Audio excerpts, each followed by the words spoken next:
Essa semana foi uma semana muito importante para mim, acredito, para muitos de vocês. Porque nos preparou para esse momento. Nos trouxe até aqui. Muitos estavam fazendo suas malas.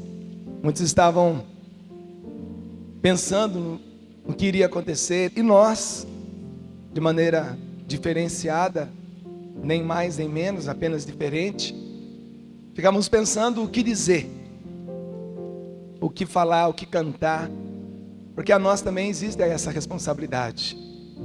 Vocês vieram aqui para ouvir, então sobre nós recai também uma responsabilidade e nós não podemos fugir dela, porque essa responsabilidade se dá ao fato de nós estarmos há um bom tempo nessa caminhada no Ministério da Música dentro da Igreja Católica. Então, conosco também aconteceu a mesma coisa. Durante toda a semana, Eugênio, Dunga, Ricardo, Laércio, todos que vieram, Padre Jonas, de maneira muito especial, todos nós fomos pensando o que vamos falar. Porque por mais que se fale no Ministério de Música, o assunto nunca será esgotado. Nunca será falado tudo. Num acampamento de oração para músico, não vai se falar tudo. Muito menos dentro de uma pregação. Vamos falar tudo aquilo que vocês precisam ouvir, ou até mesmo que nós temos para falar. Portanto, fica aquela pergunta, até mesmo aquela aflição na nossa alma. O que vamos dizer? E essa semana foi muito produtiva, né? Nesse sentido de missão, de oração, de adoração ao Santíssimo Sacramento. Muito trabalho também, né? Nós trabalhamos muito na Canção Nova. E em todos esses momentos eu fui pensando o que falar. E somente na madrugada, de sexta para sábado, quando eu estava chegando aqui, cheguei aqui, eram 3 horas da manhã. Portanto, às 8 nós estávamos aqui com vocês já em pé. Não dormimos muito pouco. Mas na vinda, pela estrada, dirigindo, o Senhor ia colocando no meu coração aquela frase que nós começamos o nosso encontro. Ou seja, quanto custa o seu ministério? É o quanto ele vale. Mas a princípio você poderia imaginar assim, quanto custa, ou seja, dinheiro. Não é isso não. Seria o quanto te custa este ministério. O quanto exige de você este ministério da música. O quanto custa para você é o quanto ele vale. Se ele não te custa muitas coisas, se você tem vivido o seu ministério e esse ministério não tem te custado, você tem feito dele um trampolim, um pedestal, você tem feito dele uma promoção pessoal, portanto, não te custa muita coisa. Você tem sido muito mais beneficiado por ele do que propriamente se desgastado por ele. Se ele não te custa nada, ele não vale nada. Mas se ao contrário, você olhando para trás e percebendo os anos de caminhada que você tem, e você chega à conclusão que isso tem te custado muito, tem te feito sofrer muito, diante dos teus pecados, das tuas quedas, das correções que você acabou tendo que passar, diante das resignações que você constantemente tem que ter, tem que optar. Se isso tem te custado mesmo, vamos dizer assim, sangue, se você chega a essa conclusão, este ministério me custa, então eu tenho que dizer para você que esse seu ministério vale muito. Vale muito. Cantando aqui ontem com os nossos irmãos que cantaram no CD Dai-me Almas, e não apenas cantaram, mas também tocaram. Aliás, eu quero fazer um registro aqui, porque muitas vezes você vê nós cantando aqui, Eugênio, Dunga, Ricardo, Celina, e Ziza, e Sueli, e todo mundo vem, e tem gente que não estava cantando, mas que merecia estar aqui tanto quanto nós. É que num disco não cabe todo mundo. Graças a Deus temos muitos ministros de música que não caberiam num disco. Mas não apenas os que cantam aqui, porque a gente fica com a imagem dos que cantam. E os que tocam? Sem essa moçada aí, a gente não seria nada, né? Não seria nada. Não teríamos como cantar. Então, quando você pegar um CD, não veja apenas a fotografia do cantor. Vai na ficha técnica. Veja quem é o maestro. Veja se ele é do mundo ou se ele é de Deus. Quando você pegar um CD, vai lá nos backs. Veja se eles são do mundo ou se são de Deus. E se eles são de Deus, valorize o máximo possível o trabalho deles. Se eles ainda não são de Deus, são seculares, reze por eles, para que eles conheçam através desse trabalho prestado à igreja, mesmo que profissionalmente, que eles também sejam tocados naqueles momentos que eles estão no estúdio. Mas nunca se esqueçam que por detrás de nós que cantamos, existe um grupo de músicos que ganham muito pouco. E não ganham o suficiente para pagar o aluguel para eles morarem. Que entre nós trocamos muito nossas roupas. Nós damos roupas para os músicos. Nós trocamos tênis. Nós emprestamos dinheiro. E são eles que sustentam aqui o nosso canto. Os arranjos, os acordes, as guitarras, a bateria, os teclados, os metais. Não fique só com a nossa imagem. Mas lembre-se que sem eles nós não somos nada. Porque a maioria de nós que cantamos aqui não temos a mínima teoria musical. E o que temos não serviria para competirmos no mundo. Fica isso como registro. Mas nós, a nossa história, essa história de cada um de nós, o quanto custa, o que tem custado, o quanto custou para nós chegarmos até aqui. E mais uma vez eu digo, o quanto te custa é o quanto ele vale. Tem te custado cantar?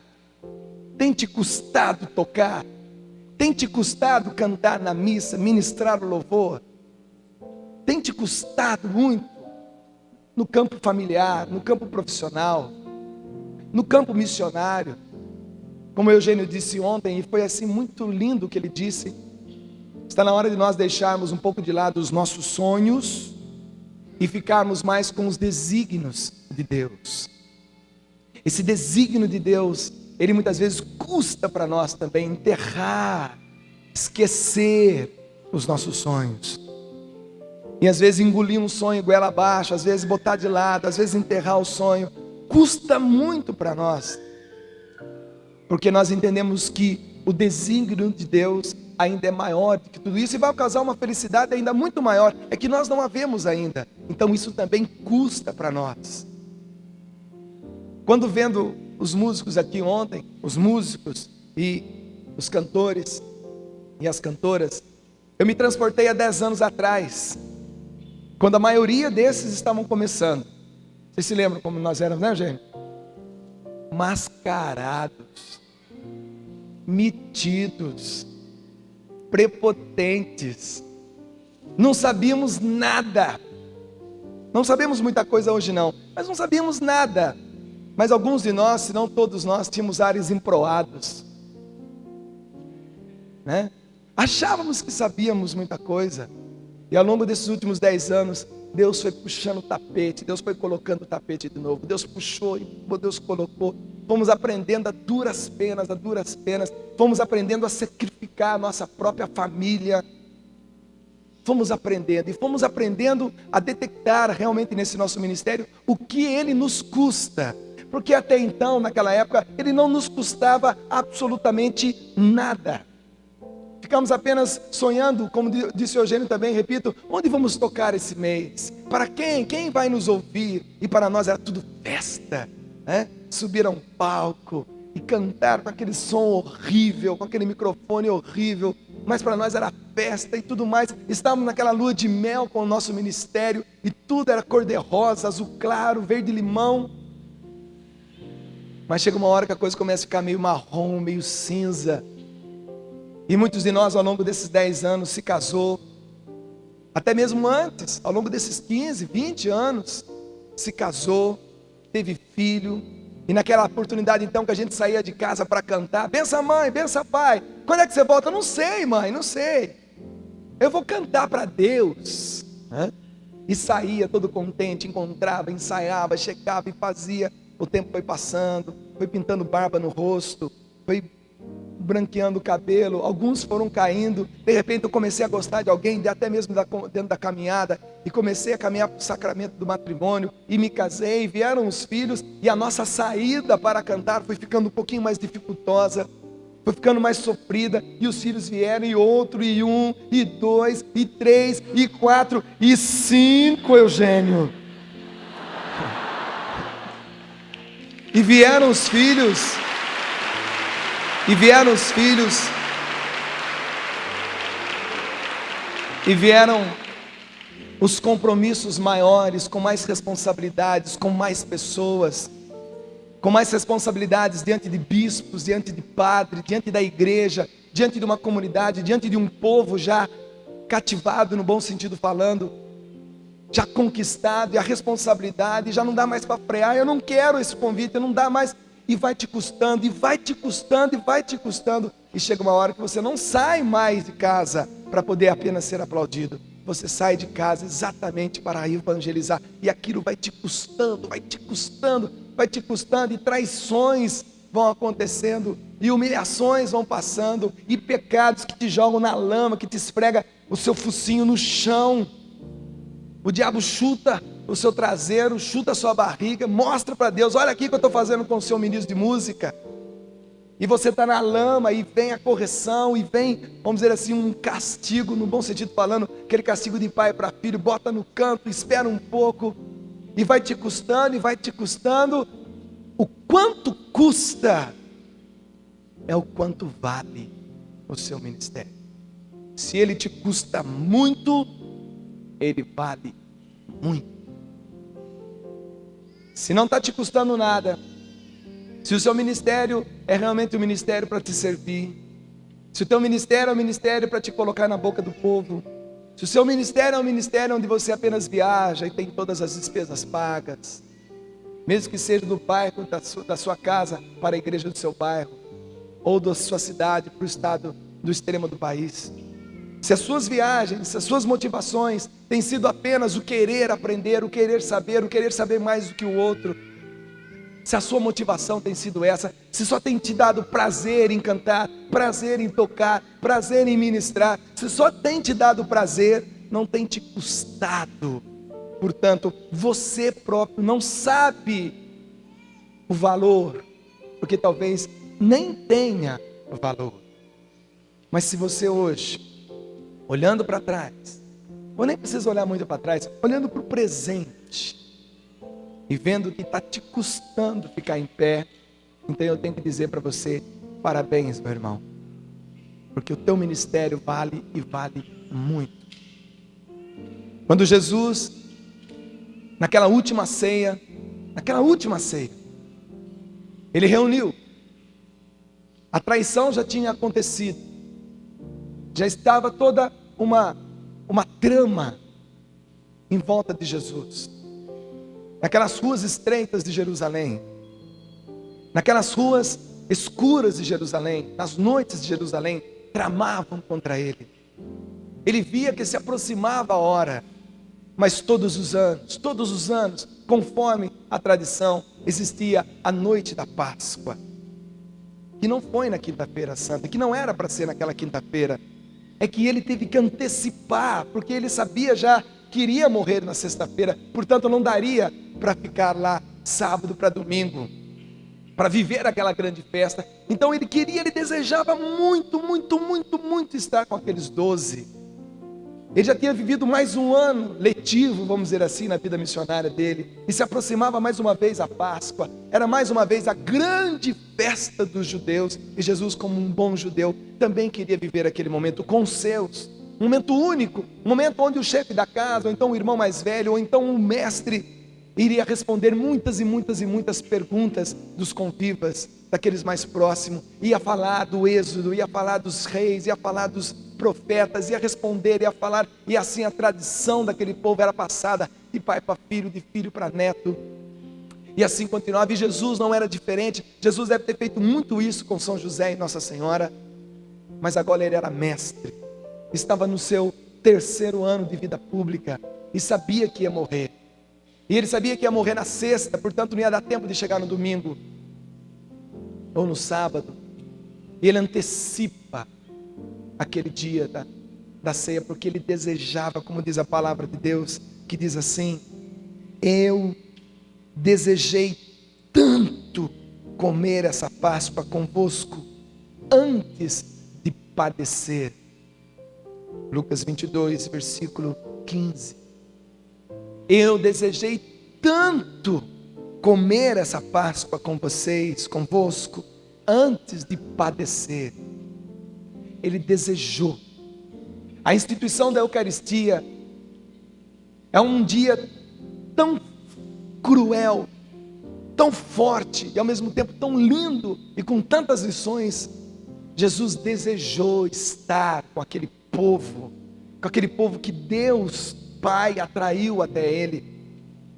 Desta maneira também nós hoje, ministros de música, com nossa esposa, com nossos filhos, que muitas vezes ficam doentes em nossa casa, nossa esposa que às vezes fica doente. Quantas e quantas vezes eu saí de casa com meu filho com a clavícula quebrada, tinha acabado de quebrar, mas eu estava pegando o ônibus ou o avião. Quantas vezes deixava minha esposa, já deixei minha esposa muito doente dentro de casa, não só eu, como o Laércio, como o Eugênio, com todos os casados que estão aqui, e também com todos os solteiros que aqui estão. Quantas vezes você não queria ir, não podia ir humanamente falando. Em novembro do ano passado, deixei meu pai na UTI, prestes a morrer. O médico disse: Dunga, entra lá, fica com o teu pai o tempo que você quiser, fala tudo que você quiser falar para ele, porque você vai voltar segunda-feira de manhã, mas o teu pai não vai ficar vivo até segunda-feira de manhã. Entra lá agora, meu filho, porque o médico também era amigo nosso. Entra lá, fica com ele o tempo que você quiser, fala tudo, porque você só volta segunda-feira e o teu pai não aguenta até segunda-feira. E eu tinha show, eu tinha encontro, eu tinha missão, eu tinha gravação, e não dava para desmarcar na última hora. Entro na UTI, falo com meu pai sem condição nenhuma de responder, mas eu peço: Pai, se o Senhor me abençoa, pisca para mim. Ele piscou para mim, e eu vou, e quando eu estou no meio da missão, o telefone toca: teu pai morreu. E fazendo as contas, eu vejo, não dá para chegar para o féretro. Cheguei 6 horas depois que ele tinha sido enterrado. Quanto custa a sua missão? É o quanto ela vale. Ninguém pode dar o valor ao meu ministério de música mais do que eu, porque eu sei o quanto ele me custa, eu sei o quanto ele tem me custado, eu sei o que significa deixar coisas, e não só eu, como aqueles irmãos que aqui estavam ontem, e outros que não estavam, mas que também podem testemunhar a mesma coisa. Jesus dizia: como eu desejei comer essa Páscoa convosco antes de padecer. E naquela Páscoa ele estava dando nada mais, nada menos do que o sangue dele para eles tomarem. E interessante, meus irmãos, que no dia da instituição da Eucaristia, quando Jesus mais desejou estar com eles, como eu desejo hoje estar com vocês. Hoje eu desejo estar aqui, me custa estar aqui. Custa para nós estarmos aqui algumas vezes não, algumas vezes realmente é muita festa, está tudo bem, minha esposa está perto, meus filhos estão perto, mas algumas vezes não, custa. Mas como também nós desejamos estar aqui com vocês. Como é bom olhar para o rosto de vocês e saber que daqui a 10 anos vocês estarão aqui no nosso lugar. Mas como custa, e literalmente falando, às vezes custa o próprio sangue, tem que derramar sangue. E naquela noite da Eucaristia, 2 coisas me chamam muito a atenção. Além, é claro, da própria instituição da Eucaristia, Jesus faz 2 coisas que nós precisamos aprender a fazer ao longo da nossa caminhada.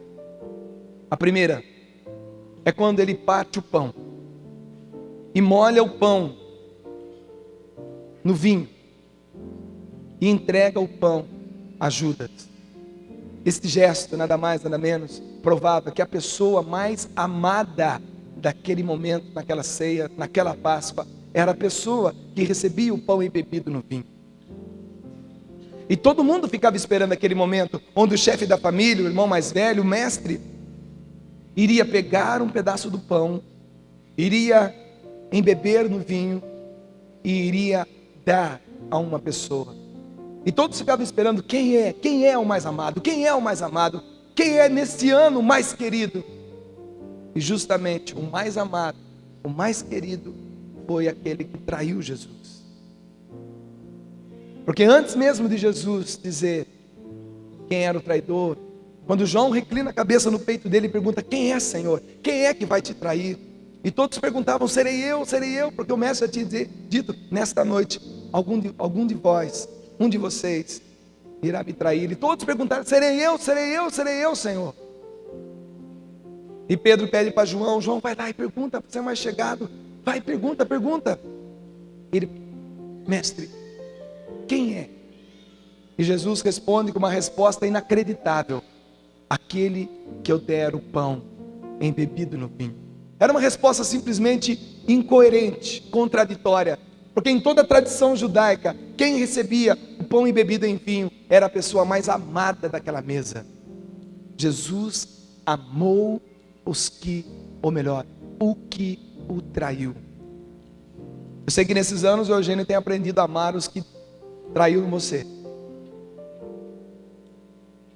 Você não odeia os que te traíram, e não foram poucos que te traíram. E você ama. Aliás, Eugênio, senta nessa primeira cadeira aqui, né?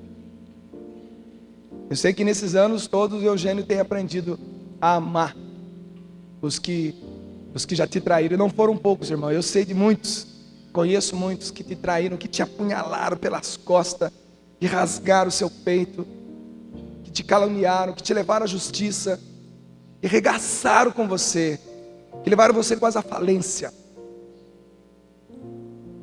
Quanto te custa?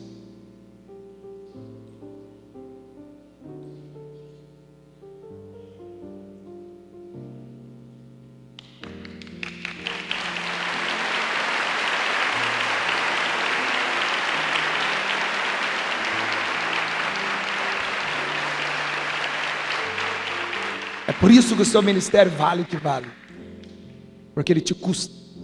E é por isso que nós damos o valor que você tem para nós, porque nós sabemos a sua história.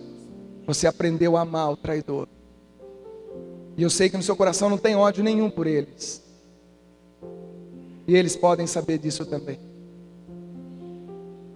Isso custa para nós, custa muito.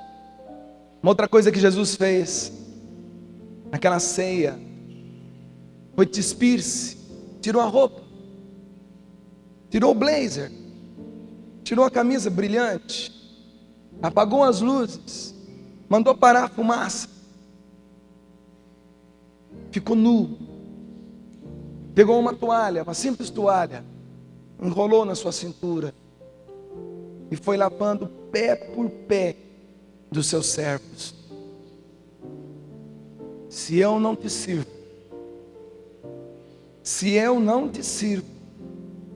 eu não sou digno de estar aqui.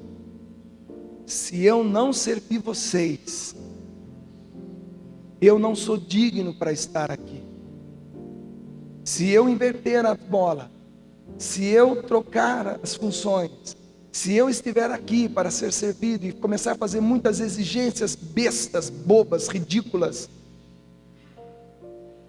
só vou se for de avião, só vou se tiver uma van à minha disposição, só canto se tiver um camarim com frutas cítricas ou tropicais. Se eu inverter a situação, se eu não servir vocês, eu não sou digno para ser ministro de música dentro da igreja católica. Ele aprendeu a servir, no dia que ele mais desejou estar com aqueles homens, no dia que ele mais desejou estar com aqueles 12, ele amou o traidor e lavou o pé e beijou o pé dos seus servos. E não é fácil isso. Isso não é fácil. Às vezes, chegar num Eugênio Mas vamos imaginar que o Eugênio não seja o Eugênio. E segura o microfone para mim. E tirar a sandália do negão. Tirar a meia do negão.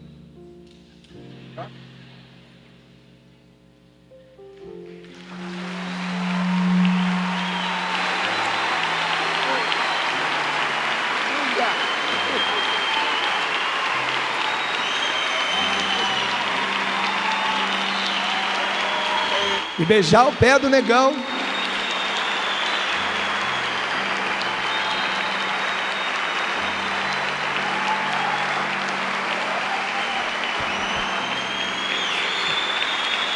Isso custa.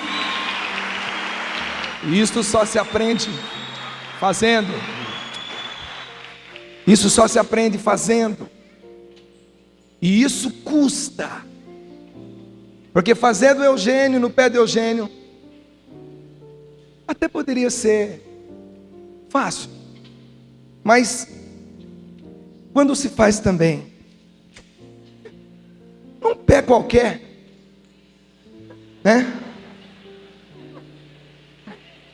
Não, eu tiro.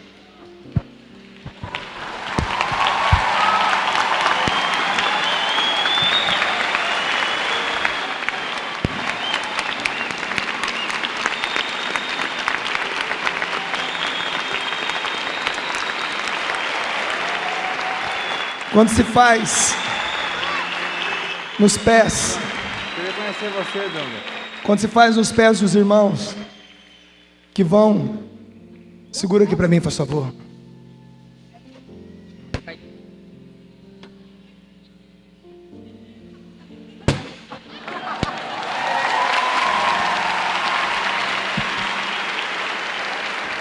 Quanto custa?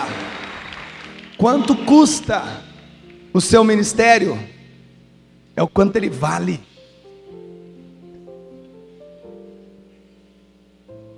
Desde que nós começamos essa nossa caminhada, eu comparo esses que estão aqui hoje, Eugênio, Adriana, Flavinho, Dunga, né?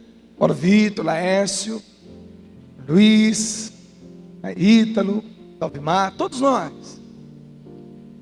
Eu me lembro daquela passagem dos 10 leprosos, que estavam assim meio que isolados, né? E Jesus passou e falou assim: ei, vão e se apresentem ao sacerdote. Só poderia se apresentar ao sacerdote aqueles que eram limpos da lepra, que inclusive havia uma lei naquela época. Quem tinha lepra era obrigado a viver fora dos muros da cidade. E diz a passagem que Jesus, a caminho de Jerusalém, tinha um costume. Ele passava pelos confins da terra. E uma vez passando pelos confins da terra, ele passou também por esses lugares. Os lugares onde estavam os leprosos. E os leprosos usavam um sininho no pescoço, que quando vinha alguém, ele tinha que tocar aquele sininho, avisando: ei, aqui tem um leproso, não se aproxima não. Mas Jesus tinha um bom costume. Ele aproximava-se dos impuros. Ele se aproximou do Dunga, do Flavinho, da Adriana, do Eugênio, do Paulo Vitor, do Ricardo, do Laércio, da Sueli, quando nós éramos muito impuros. E disse também, como disse para aqueles 10 leprosos, disse para nós: vão e se apresentem ao sacerdote. Se nós formos nos reportar há 10 anos, há 15 anos atrás, foi quando começou a nossa caminhada rumo ao sacerdote. E diz a palavra de Deus que aqueles homens começaram a andar de volta para dentro dos muros da cidade, começaram a caminhar. E diz a palavra de Deus que um olhava no outro e ia vendo que a lepra ia desaparecendo. Eles não tinham um espelho para ver a sua própria lepra desaparecendo. Eles tinham certeza na cura Porque um olhava para o outro e dizia: a sua lepra está desaparecendo. E o outro falava assim: e a sua também. Ao longo dos anos eu tenho visto muita lepra desaparecer do Eugênio. E eu acho que o Eugênio também tem visto algumas lepras desaparecer da minha vida. Graças a Deus. Eu posso dizer pro Negão: Negão, cara, você está ficando limpo, cara. Adriana, quanta lepra já desapareceu. Ítalo, Luiz, Flavinho. Nós dois nos conhecemos. Nós dois cheirávamos muito mal, né? Quanta lepra você sabe que eu tinha e que eu sei que você tinha e que temos ainda. Mas olhando para você, cara, não dá para negar, cara. Você está ficando limpo, cara. Esse CD prova isso, bicho.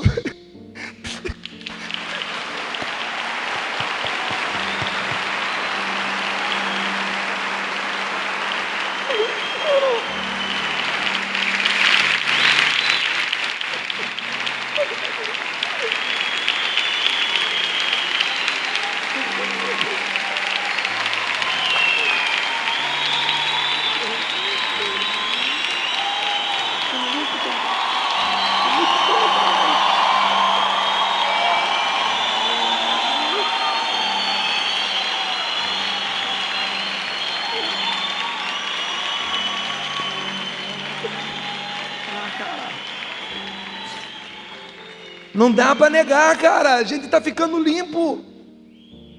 E os anos vão se passando. E o nosso ministério vai custando para nós. Vai custando, vai custando, vai custando, vai custando. Hoje o Flavinho tem 3 filhos. 4. Teve que ficar um mês gravando um CD aqui no Heraldo, na Codimuque. E ficar um mês longe de 3 filhos e mais um na barriga da sua esposa, não é mole, isso custa.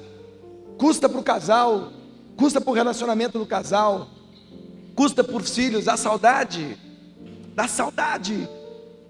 Custa para o Eugênio hoje sair, tem 5 filhos, 4 fora da barriga e um dentro da barriga da sua esposa.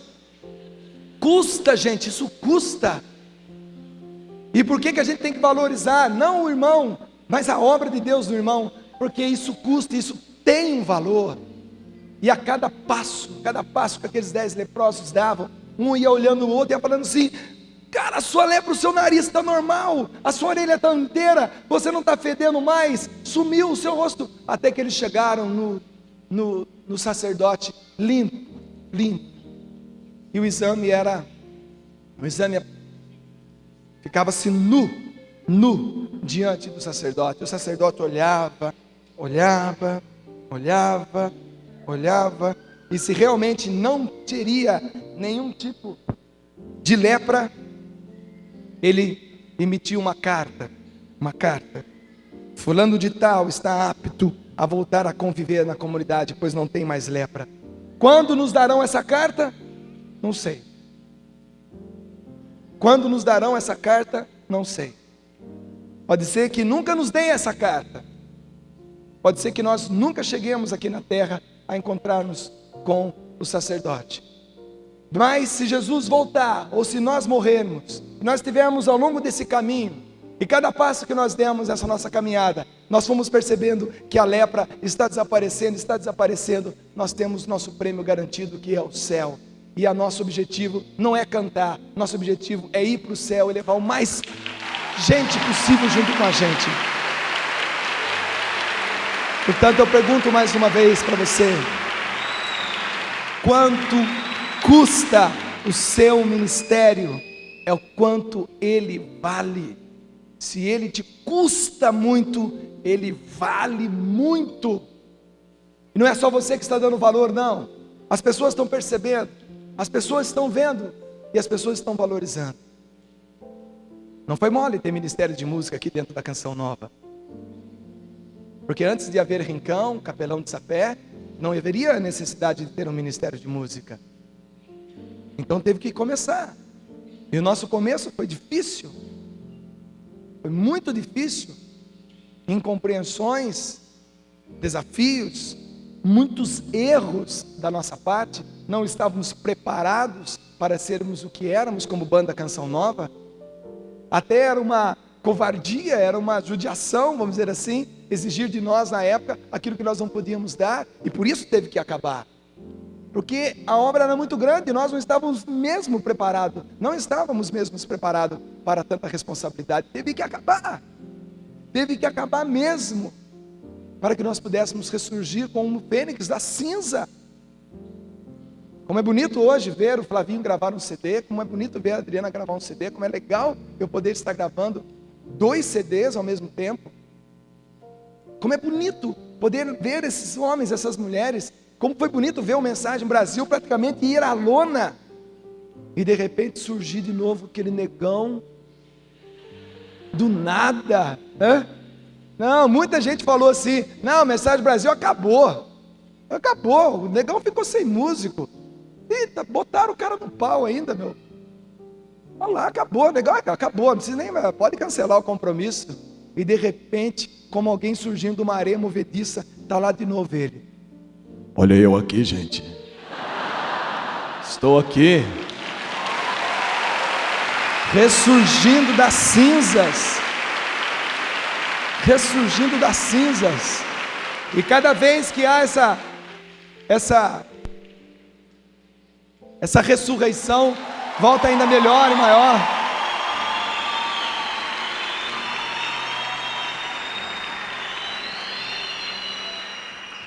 Algum dia, em algum lugar, vocês também vão ouvir a palavra que eu ouvi. Eugênio, sim, Senhor. Satanás reclamou peneirar-te. Satanás reclamou peneirar o seu ministério. Ele tem prejudicado muito as obras do inferno. Satanás quer acabar com a sua obra.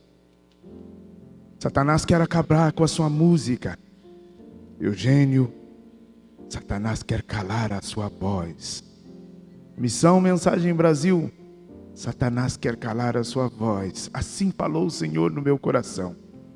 Mas por outro lado ele disse: mas eu roguei ao Pai por ti. Tu, por sua vez, passando por essa, volta e confirma os seus irmãos. E eu existo hoje, a Missão Mensagem Brasil existe hoje para confirmar vocês. Não temos outra missão senão confirmar os nossos irmãos. É preciso cantar. É preciso cantar a glória de Deus, irmãos. É preciso cantar.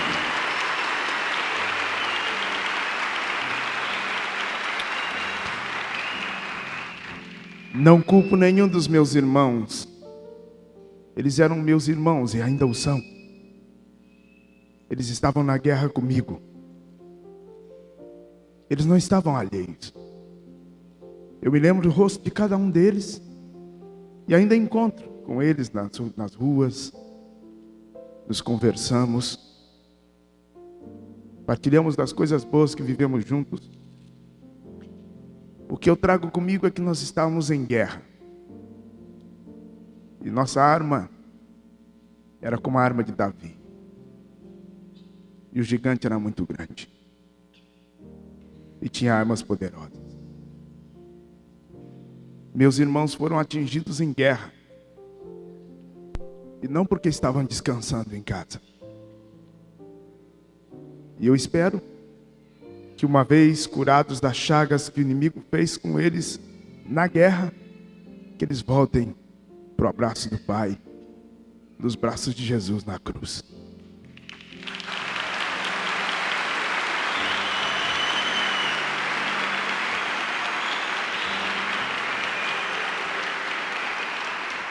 É como aquele filme do resgate do soldado, né? Não sei como chama o soldado. Nós não podemos abandonar os nossos irmãos à mercê dos inimigos. O quanto for possível, temos que voltar para resgatá-los. E é para isso que eu existo. Para não perder ninguém. Por causa de Jesus.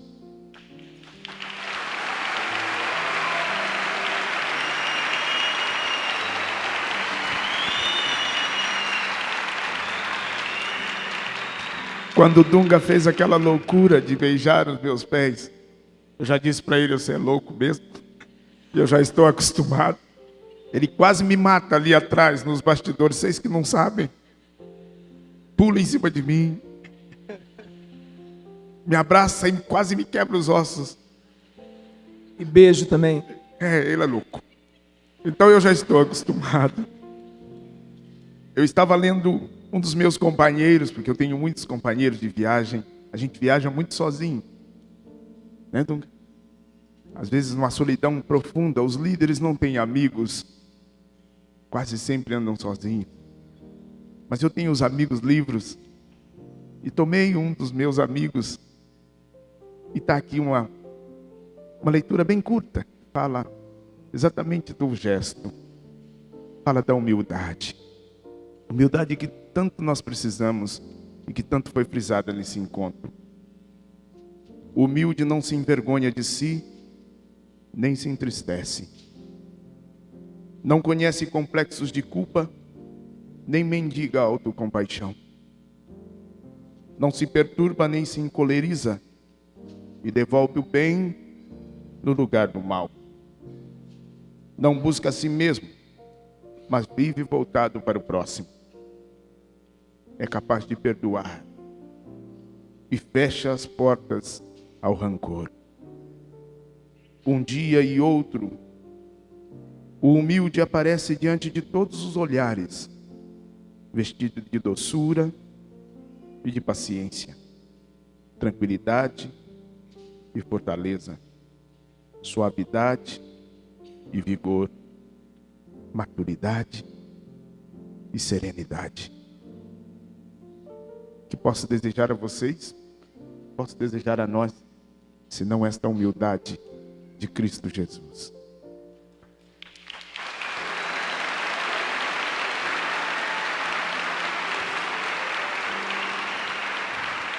Irmãos, os nossos inimigos não estão dentro da igreja.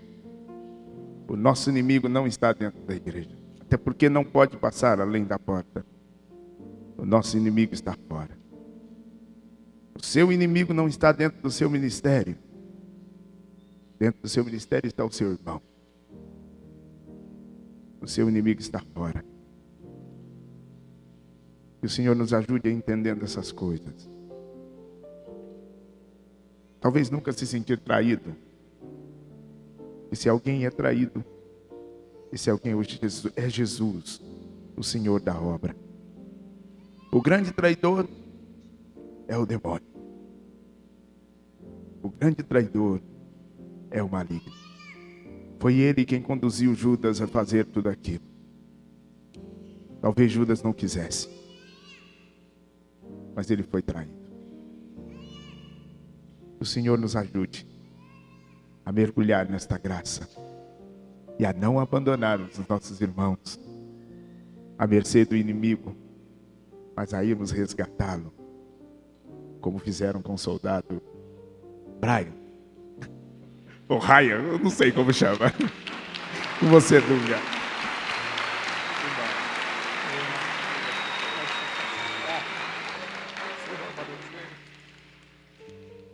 Deixa eu cantar uma música para vocês.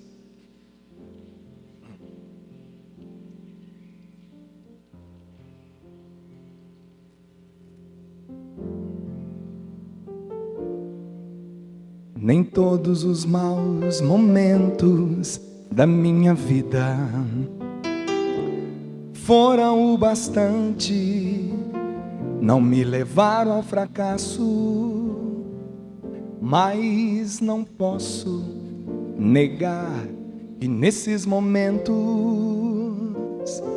eu pude entender quem sou e como estou. Como ovelha ferida e sem pastor voltei, como um filho pródigo, errante eu me comparei. Senhor, errei, consciência tomei, ao humus cheguei, caminho encontrei, e no seu amor eu seguirei.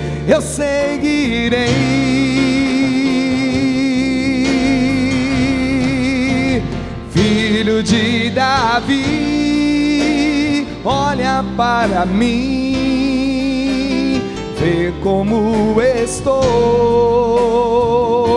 e onde eu cheguei, eu grito para me ouvir. É porque sei que estás aqui, escolheste este lugar para que eu volte.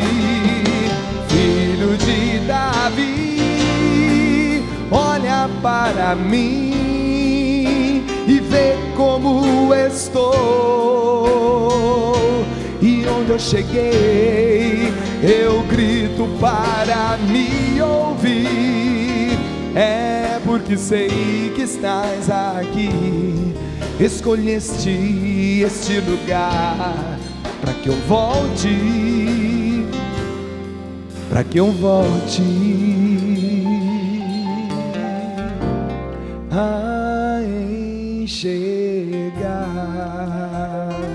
Põe a mão sobre o seu coração. Uma vez passando pela cidade de Jericó, a caminho de Jerusalém, Jesus viveu exatamente essa situação dessa música. Ele estava passando, e já estava saindo, atravessando a cidade, estava lá nos portões que davam acesso à saída da cidade. Uma multidão o acompanhava, e de repente, uma pessoa que não se sabe o nome, apenas sabemos que ele era o filho de um tal de Timeu, Bartimeu. Bar significa filho, Timeu, o nome do pai.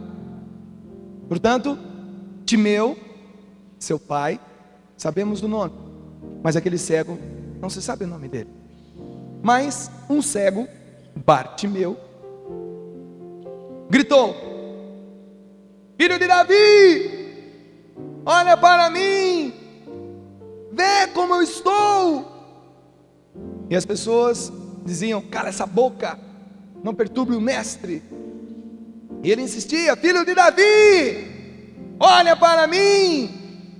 Jesus para e manda chamá-lo: tragam esse homem. Correram lá e disseram: vamos, o mestre te chama, levanta, vamos embora. Ele foi e ficou frente a frente com Jesus. E Jesus, olhando para ele, faz uma pergunta que há muito tempo eu fiquei perguntando: mas que pergunta mais sem graça? Que queres que eu te faça? Para muitos era óbvio, ele queria enxergar. Até para ele era óbvio, e eu volto a enxergar. Mas para Jesus não era tão óbvio isso, não, porque Jesus via outras coisas.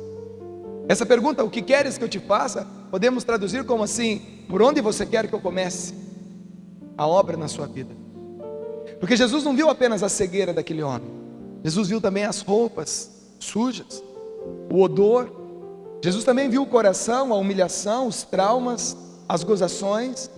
Jesus também viu o contexto familiar, porque se a Bíblia diz que ele era filho de Timeu, é sinal que a Bíblia conhecia a família dele. Portanto, Jesus também conhecia e sabia a história do pai, da mãe, da casa, não sei. Jesus viu tudo quando bateu os olhos naquele homem e disse para ele: diante de tudo aquilo que eu estou vendo, que eu posso fazer para você, o que você quer que eu te faça? Por onde você quer que eu comece essa obra na sua vida? Eu sei que você chegou aqui na Canção Nova para esse encontro, e eu sei também que cada um de nós temos uma história. E algumas histórias de cada um de nós que estamos aqui são histórias um pouco duras. Mas Jesus está perguntando para você agora, no seu ministério hoje, encerrando esse acampamento, Jesus está perguntando para você: fala para mim, por onde você quer que eu comece a obra na sua vida? E de maneira especial no seu ministério da música, de uma maneira especial no seu grupo ao qual você pertence. Por onde você quer? O que queres que eu te faça? Você está cego de quê? Você está cego em quê? E você não está só cego, você também está surdo, você também está mudo, você também está paralítico, Você também está em pecado? Diga para mim por onde que você quer que eu comece a obra na sua vida. Tem te custado muito esse ministério? Tem. O próprio Deus é o primeiro a dar o valor real, porque Ele soube cotar o valor de uma salvação. A nossa salvação não foi cotada em dólar, em ien, em marcos, muito menos em real. A cotação da nossa salvação, a moeda da nossa salvação é sangue. E não é sangue de porco, de galinha, de gente. É sangue de Deus. Sangue de Maria. Esta é a moeda cotada, o valor da nossa salvação. Jesus sabe dar o valor, porque Ele sabe quanto custou. Ele sabe o valor da nossa salvação. E Ele sabe dar o valor pelo seu empenho, pela sua luta. Mas Ele também sabe dar o valor quando você não empenha, quando você não luta, quando você não dá, quando você só quer receber. Mas suponhamos que você chegou até aqui dando tudo, fazendo, se desgastando como a vela, se entregando ao mar como um rio. Suponhamos que você já tem sofrido, tem batalhado, e o seu ministério tem dado fruto, mas você chegou aqui como por causa de tudo isso? Como? Dilacerado, arrasado, ainda com problemas? Qual foi a última má notícia que você recebeu dentro do seu ministério? Acabou com você? Levou você na lona de novo? Por onde você quer que eu comece? Jesus está perguntando mais uma vez. E aproveita e fala para Deus. Deus, começa por aqui. Deus, começa por aqui. Deus, começa por ali, por favor. Começa hoje, começa nesse acampamento. Começa ainda nesse final de acampamento. Começa nesses 3 dias de acampamento. Começa, Jesus, começa. E eu digo isso porque todos nós que estamos aqui já tivemos esse encontro com Deus várias vezes.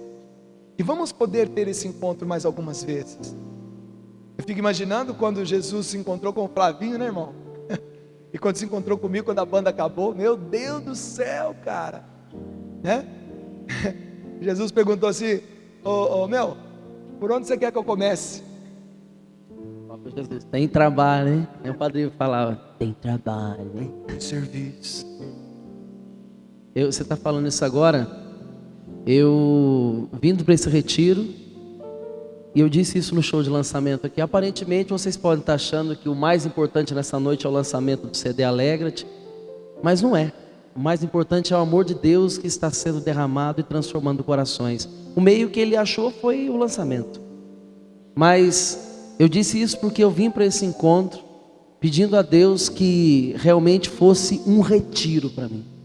Um retiro de volta para Deus, um retiro onde eu pudesse retomar a minha espiritualidade enquanto membro da comunidade Canção Nova, um retiro onde eu pudesse retomar a minha vida familiar, conjugal, o meu convívio fraterno, comunitário, onde eu pudesse retomar o meu ministério, o meu compromisso de ministro de música da Canção Nova.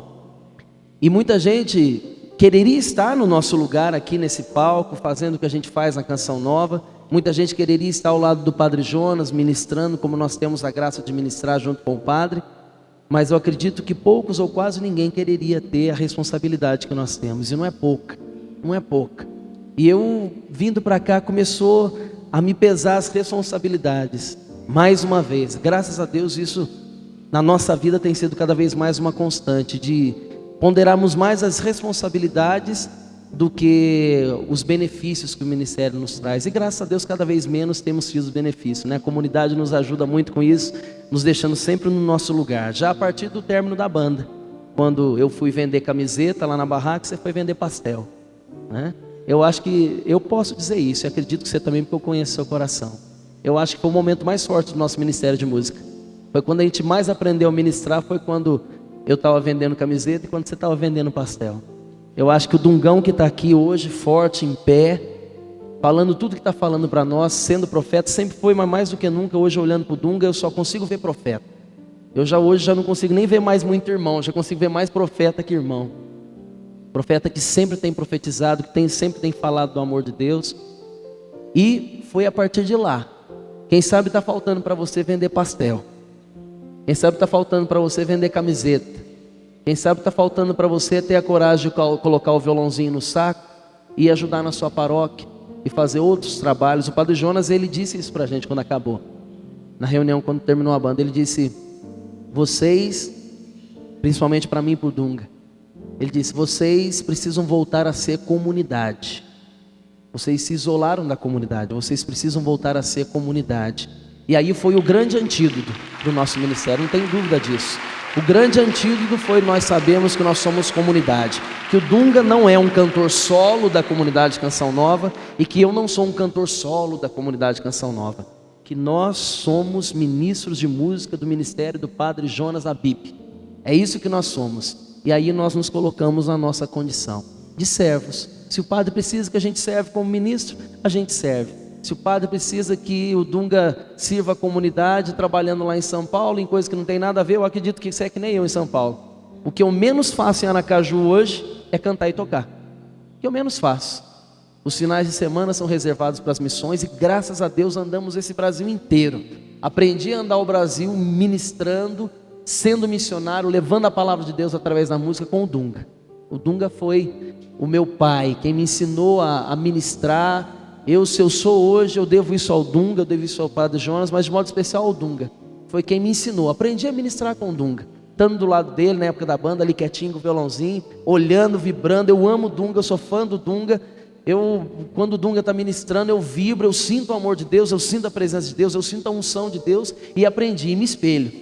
Quando eu crescer, eu quero ser que nem o Dunga. E eu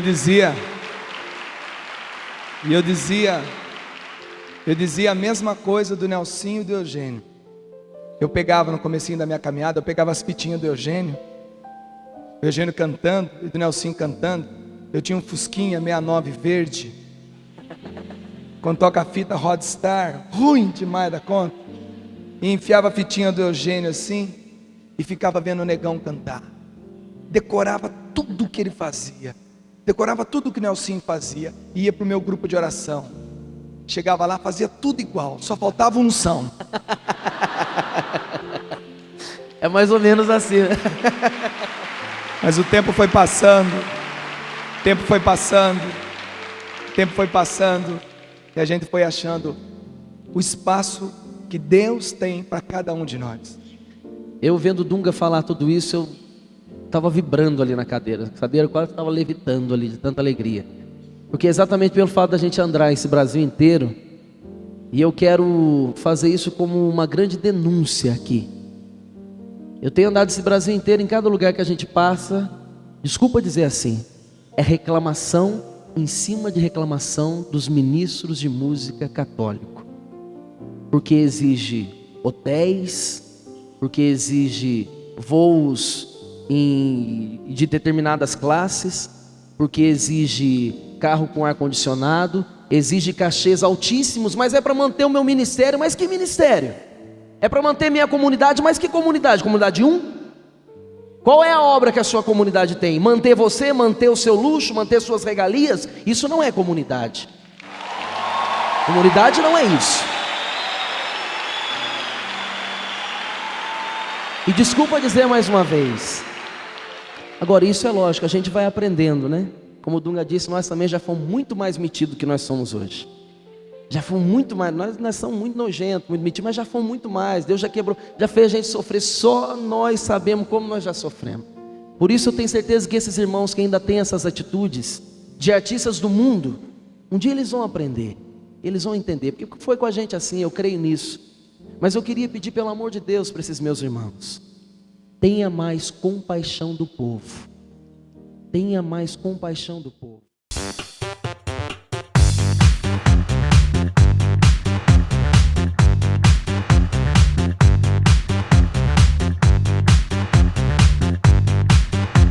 CançãoNovaPlay.com. Assine já!